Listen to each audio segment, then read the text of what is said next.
But first, what could have been an unequivocal condemnation of Hamas and memory of October 7 in the Parliament and all the solidarity shown that they could with the Australian Jewish community. All of that didn't happen. It ended. It was a terrible day. We saw that in the Parliament. Joining me now, Sky News contributor Chris Uhlmann.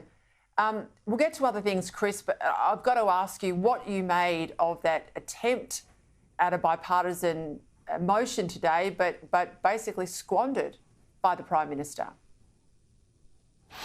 Oh, I think it's a very sad day when Australia can't get together, when the two sides of politics can't get together in Parliament to do something which should be obvious, and that is to mourn the losses that we saw on October 7 and the atrocities that went with it. I think what we're seeing from the Prime Minister is that he now knows that a large part of his caucus is pro-Palestinian, a large part of the Labor Party's base is pro-Palestinian. He fears what that will do at the next election with the Greens going after that base, a Muslim party now arising, which is going after part of that base. So I think it's the belief in his party which is driving the politics on this, and that's why he's caught between two stools. He can't make up his mind. And you're right to point out too about Labor Party's history on this, and I keep going back to it. In 1947, a hero of the Labor Party, Doc Evatt, was the chair of the UN committee that shepherded through the State of Israel and then was the president of the UN General Assembly, which saw it through, when Australia was the first state to vote on the State of Israel. Now, 80 years on, nearly 80 years on, the first of Israel's supporters now seems to be equivocal about where it stands. And I think that's a very, very difficult thing for the country to be in. Yeah, I don't disagree with the point you're making there about the shift in his base, or certainly the shift in his caucus. But the more he goes down this track, the more he displays how weak he is as a leader, that he can't stand up for what's right and what's wrong.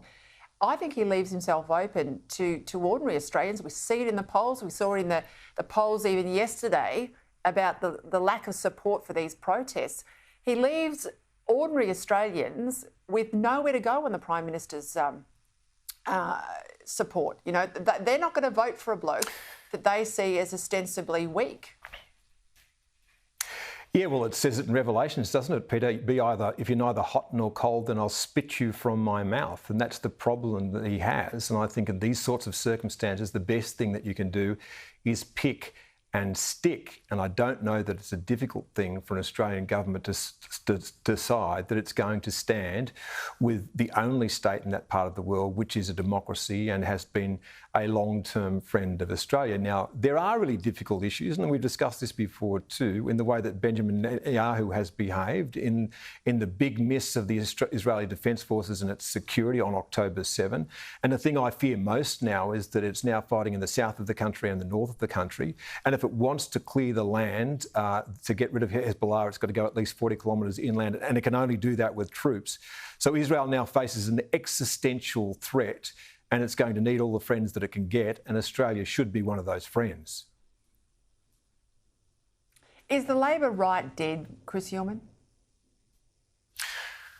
Well, look, it's changed. The party has changed so dramatically, and the thing it's changed so dramatically in my lifetime. I used to joke that when I was growing up, I didn't know anyone who wasn't Catholic and didn't vote Labor. It's just not the crowd that I used to move in, that all the Catholics were essentially members of the Labor Party, that my family were. That was our background, but they were kind of more of that working class, that blue-collar stock.